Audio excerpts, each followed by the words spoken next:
The scale house at Millbrook Elevator opened at 6 in the morning. By 5:45, there were already 11 trucks in line. Norma Schreier knew this because she had been watching the line for 3 weeks.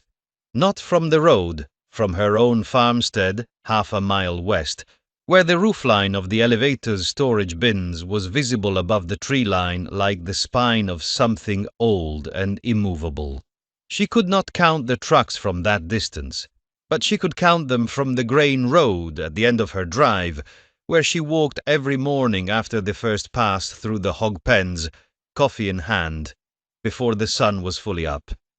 She had been making notes, not complicated notes, just the time, the approximate number of trucks visible, and the weather. 3 columns in a spiral notebook she'd bought at the drugstore in town, the kind with a red cover that cost 69 cents. October 1986. Corn harvest was running 2 weeks ahead of schedule across most of the western corn belt. A dry September had dropped field moisture faster than most farmers had planned for, and now the combines were running and the grain was ready, and every semi-truck in 4 counties was moving toward the same elevators at the same time. Millbrook Elevator was the only commercial grain buyer within 22 miles of Norma's farm. The next closest was at Sutter Junction, but the road there required crossing a bridge that had a posted weight limit, 12 tons, that ruled out a loaded semi. For most farmers in the area, Millbrook was not a choice. It was the only option. In the fall of 1986, corn was trading at approximately $1.52 a bushel. That number had not changed meaningfully in 3 months, and was not expected to change meaningfully in the next 3. The elevator posted its basis daily on a chalkboard outside the scale house, the difference between the local cash price and the Chicago Board of Trade Futures price, and every farmer who pulled into that lot saw the same number. There was no negotiating it. There was no way to get more per bushel by arriving earlier or staying later. The price was fixed. What was not fixed was the weight. Norma was 57 years old. Her husband, Ray, had died of a heart attack in the spring of 1984, 3 months before what would have been their 30th anniversary, and 2 months before the operating loan came due on a farm they had built together over the previous 2 decades. She had handled the loan herself. She had handled everything since, with the help of her son when he could come down from Lincoln on weekends, and otherwise alone. The farm was 220 acres. Corn and soybeans rotated. She had no hired help. She had a 1974 John Deere combine she'd learned to operate herself in the fall of 1984 because there was no one else to operate it. She had 2 gravity wagons, both old, one older than her marriage, and a 1968 International tractor that started on the 3rd try in cold weather and the 1st try in warm weather and had not given her serious trouble in 2 years. What she did not have was a semi-truck. Most of her neighbors used hired truckers to haul grain to the elevator during harvest. It was the standard arrangement in the area. A farmer filled a semi, the trucker hauled it to Millbrook, waited in line, dumped, and came back. In a normal harvest season, the wait at Millbrook averaged 45 minutes to an hour. The trucker charged by the load plus a mileage rate. The math worked because the wait time was absorbed into the cost of doing business. In the fall of 1986, the wait was not 45 minutes. The wait was 4 to 5 hours. 4 or 5 hours don't sound like much till you remember you only get maybe 11 good days the whole season. Every hour sitting in that line is an hour the combine's just sitting there doing nothing, and the rain don't care whose turn it is at the scale. Norma had learned this in the 2nd week of October, when her neighbor on the south side, a retired farmer who still put in 180 acres of corn every year out of what he called habit, had called to warn her that his trucker was quoting a 2-day backlog before he could get to her farm. 2 days of corn sitting in wagons while the market moved and the weather could change. She'd thanked him and hung up and walked out to the machine shed. Her gravity wagons held 250 bushels each. Her tractor could pull one at a time. The round trip to Millbrook, including loading and unloading time, was approximately 40 minutes in normal conditions, less than a mile each way on gravel, the scale house process itself taking 10 to 15 minutes when there was no line. She was not fast. The gravity wagon was not fast. A semi held 900 bushels. Her wagon held 250. She would need to make roughly 4 trips to equal one semi-load, but 4 trips at 40 minutes each, in no-line conditions, was still less time than one semi sitting in a 5-hour queue. The question was when there was no line. That was what the notebook was for. She had started watching the elevator in late September, before her own harvest began, when the first combines started running on the county's early planted fields. What she was looking for was pattern, not price pattern. She had no control over price, operational pattern, the rhythm of when trucks arrived, when they stacked up, when the line thinned. What she found, after 3 weeks of morning walks and evening notes, was this. The line was heaviest between 7 in the morning and 2 in the afternoon. That was when hired truckers worked, the professional window, the hours when equipment was running and crews were paid and momentum was high. The line dropped off sharply after 2.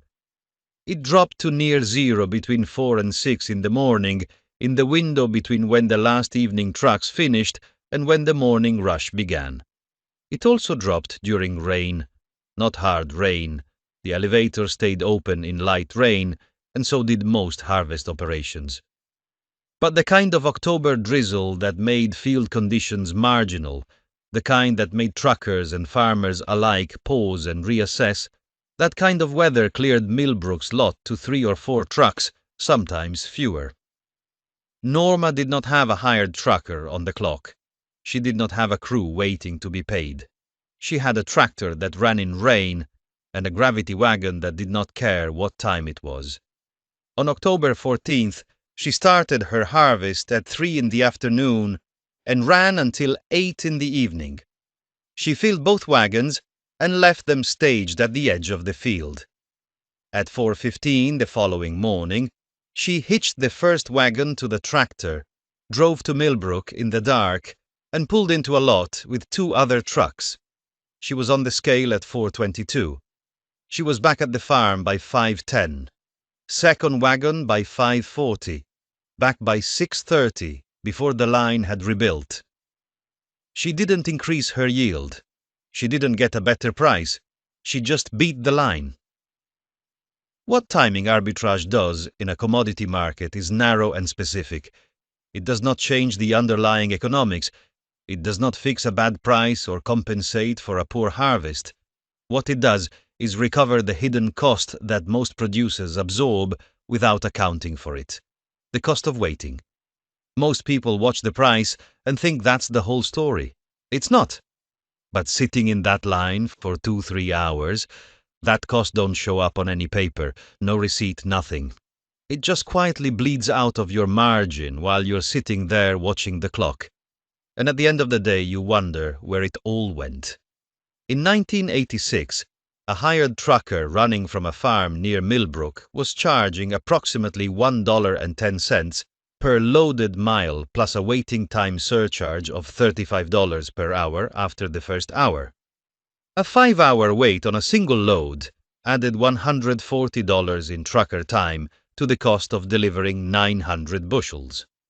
At $1.52 a bushel, $140 represented the gross value of 92 bushels.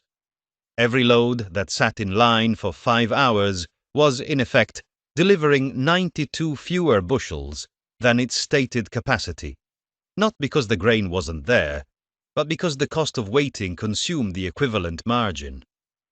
Norma's gravity wagon held 250 bushels. Her tractor burned approximately $1.80 in diesel per round trip to Millbrook. Her total variable cost per delivery was under $3. She was not as fast as a semi. She was not as efficient per trip. But she was not waiting 5 hours, and she was not paying someone else to wait 5 hours on her behalf. Over the course of harvest, 22 days, beginning before dawn and ending after dark on the days when weather allowed, Norma made 61 trips to Millbrook. 44 of them were before 6 in the morning or after 2 in the afternoon. 14 were during rain windows when the lot held fewer than 4 trucks. Her average wait time, documented in the same red notebook, was 18 minutes. The harvest that year netted her $38,200 in grain revenue after delivery costs. Her neighbors who use standard trucking arrangements reported average wait times of 3 to 4 hours per load and trucker surcharges that in several cases ran higher than their equipment loan payments for the month.